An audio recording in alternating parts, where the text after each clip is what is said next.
Hi guys, எல்லாருக்கும் வணக்கம். இந்த வீடியோவில் எதை பற்றி பார்க்க போகிறோன்னா, நீங்கள் யூஸ் பண்ணுற மொபைல் ஃபோனில் இந்த மாதிரி கருப்பு கலரில் ஐசி அப்படின்னு சொல்லிட்டு ஒன்று இருக்கும். நிறைய பேர் மொபைலில் வந்து பார்த்திங்கன்னா மொபைல் ஷாப்பில் கொடுத்தீங்கன்னா ஐசி போயிடுச்சுன்னு சொல்லுவாங்க.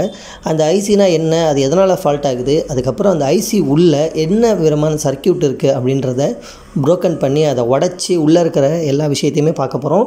ஸோ வீடியோ ஸ்கிப் பண்ணாமல் கடைசி வரைக்கும் பாருங்கள். Welcome back to mobile tricks Tamil.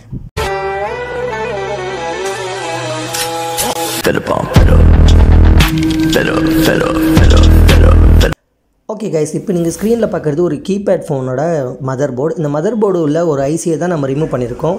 அங்கே ஒயிட்டாக டாட்லாம் இருக்குல்ல, அதுலேருந்து தான் நம்ம வந்து ஒரு ஐசியை ரிமூவ் பண்ணியிருக்கோம். அந்த ஐசியை நான் பக்கத்தில் வச்சுருக்கேன் பாருங்கள். அந்த ஐசிலையும் அந்த ஒயிட் டாட் இருக்குல்ல, இப்போ அந்த ஒயிட் டாட்டும் அந்த கீழே இருக்க ஒயிட் டாட்டும் ரெண்டுமே ஜாயினிங்கில் கரெக்டான இதில் அது வந்து கரெக்டாக ஃபிக்ஸ் ஆகணும். அப்படி ஃபிக்ஸ் ஆனால் தான் வந்து ஐசி வந்து ப்ராப்பராக ஒர்க் ஆகும். இந்த ஐசி என்ன சொல்லுவாங்கன்னு பார்த்தீங்கன்னா இன்டகிரேட்டட் சர்க்கியூட் அப்படின்னு சொல்லுவாங்க. எக்ஸாம்பிளுக்கு உங்கள் வீட்டில் எலக்ட்ரிக்கல் ஒர்க் வந்து உள்ளே நடந்திருக்குல்ல, சவுத்துக்குள்ளே, அந்த மாதிரி இப்போது நம்ம இந்த ஐசிக்குள்ளே வந்து நிறைய கனெக்ஷன் வந்து அப்படி இப்படி போயிருக்கும். அந்த கனெக்ஷன் எல்லாம் கீழே வந்து கரெக்டாக ஃபிட்டிங்கில் இருந்தால் மட்டும்தான் உங்கள் ஐசி வந்து கரெக்டாக ஒர்க் ஆகும். அப்படி இல்லை, கீழே ஏதாவது ஷார்ட் ஆச்சு அப்படின்னா உங்களுக்கு வந்து ஐசி வந்து ப்ராப்ளம் வர ஆரம்பிச்சிடும். எக்ஸாம்பிளுக்கு உங்கள் தண்ணியில் உங்கள் ஃபோனை நீங்கள் தண்ணியில் இது போட்டிங்கன்னா அந்த தண்ணி வந்து அந்த ஐசி உள்ளே போயிடுச்சு அப்படின்னா உள்ளே வந்து ஷார்ட் சர்க்யூட் ஆகிடும். அப்படி ஆகிடுச்சுன்னா அந்த ஐசி ஃபால்ட் ஆகிறதுக்கான சான்ஸ் இருக்குது. நம்ம ஐசி ரிமூவ் பண்ணிவிட்டு ரீபாலிங் பண்ணால் மட்டும்தான் கரெக்டாக இருக்கும். ஐசி ரிமூவ் அப்படின்னா நீங்கள் ப்ளோயர்னு சொல்லுவாங்க, ஹீட்டு காட்டி அதை வந்து ரிமூவ் பண்ணுவாங்க. மறுபடியும் அகைன் வந்து அதை வந்து ரீபாலிங் பண்ணி, அதாவது அந்த சின்ன டாட் இருக்குல்ல, அதெல்லாம் வந்து மறுபடியும் சால்ட்ரிங் பேஸ்ட்டை அப்ளை பண்ணி மறுபடியும் நம்ம எடுத்து அதை ஃபிக்ஸ் பண்ணணும். ஸோ இந்த ப்ராசஸில் தான் நம்ம பண்ணணும். இப்போ நம்ம அந்த ஐசியை ப்ரோக்கன் பண்ணி அது உள்ளே என்ன இருக்குது அப்படின்றத பார்க்கலாம்.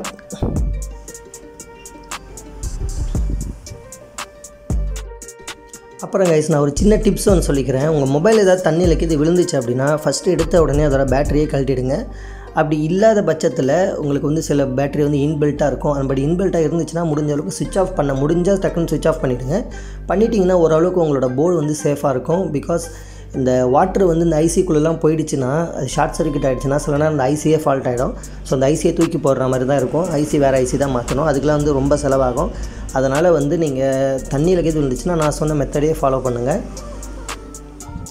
அதேமாரி தண்ணியில் விழுந்துச்சுன்னா ஆனாவில் சொல்லிட்டு நீங்கள் உடனே சார்ஜரை போட்டிங்கன்னா மொத்த ஃபோனுக்குமே சோலி முடிஞ்சிடும். ஸோ அதனால் அந்த மாதிரி எதுவும் பண்ணாதீங்க. இப்போ பார்த்தீங்கன்னா நான் அந்த ஐசியை வந்து ப்ரோக்கன் பண்ணியிருக்கேன். இப்போ அந்த ஐசி உள்ளே எப்படி இருக்குன்றதை நீங்களே பாருங்கள். ஓகே கைஸ், ஒரு ஐசியை நம்ம உடச்சோன்னா இந்த மாதிரி தான் அது உள்ளே இருக்கும். சர்க்கியூட் வந்து கனெக்ஷன் வந்து நிறையா கனெக்ஷன் அப்படி இப்படி போயிருக்கும். சரிங்களா? இப்போ நான் இன்னும் அந்த ஐசியை டீப்பாக உங்களுக்கு இது ஒரு பிளேடு வச்சு ஃபுல்லாக நான் உங்களுக்கு அதை கிளியர் பண்ணி காமிக்கிறேன். அது உள்ளே என்ன தான் இருக்குது அப்படின்னு. கொஞ்சம் ஸ்பீடாக வச்சுருப்பேன், பிகாஸ் அது எடுக்கிறதுக்கு ஒரு 3 நிமிஷம் கிட்ட ஆகிடுச்சு. அதனால் உங்களுக்கு கொஞ்சம் ஸ்பீடாக காமிக்கணுண்டு.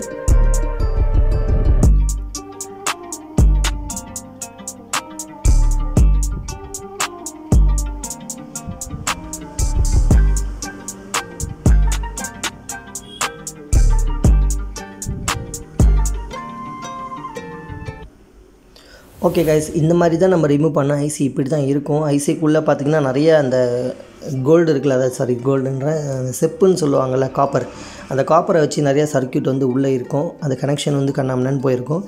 அந்த மாதிரி கனெக்ஷன் உள்ள ஒரு சர்க்கியூட் தான் வந்து ஐசி இன்டகிரேட்டட் சர்க்கியூட். சரிங்களா? இந்த மாடலில் தான் இருக்கும். நான் இன்னும் உங்களுக்கு டீப்பாக கிளியர் பண்ணி காமிக்கிறேன், வெயிட் பண்ணுங்கள்.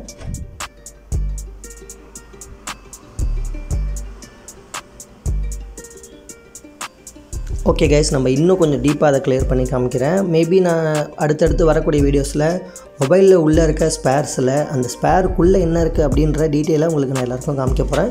நெக்ஸ்ட் வீடியோவில் நான் கேமராவை பற்றி சொல்ல போகிறேன். ஒரு கேமரா உள்ளே என்ன இருக்குது, அந்த கேமரா எப்படி ரன் ஆகுது அப்படின்ற A to Z. ஸோ இந்த வீடியோ உங்களுக்கு பிடிச்சிருக்குன்னு நினைக்கிறேன். ஐசி உள்ளே என்ன இருக்குது, ஐசி ஃபால்ட் எப்படி வருது அப்படின்ற டீட்டெயிலை சொல்லியிருக்கேன். ஸோ இந்த வீடியோ பிடிச்சிருந்துச்சுன்னா மறக்காமல் வீடியோக்கு ஒரு லைக்கை பண்ணிவிடுங்க. லைக் பண்ணிவிட்டு கமெண்ட் செக்ஷனில் வேறு என்ன நம்ம மொபைல்லேருந்து பிரித்து பார்க்கலாம் அப்படின்ற டீட்டெயிலை சொல்லுங்கள். கூடிய சீக்கிரம் டிஸ்பிளே உள்ள என்ன இருக்குது அப்படின்றதையும் நான் சொல்கிறேன் லேயர் பை லேயராக. ஸோ ஓகே கைஸ், வீடியோ பிடிச்சிருந்தா லைக் ஷேர் கமெண்ட் பண்ணுங்கள். மறக்காமல் சேனலை சப்ஸ்கிரைப் பண்ணுங்கள். Okay guys, bye bye, take care.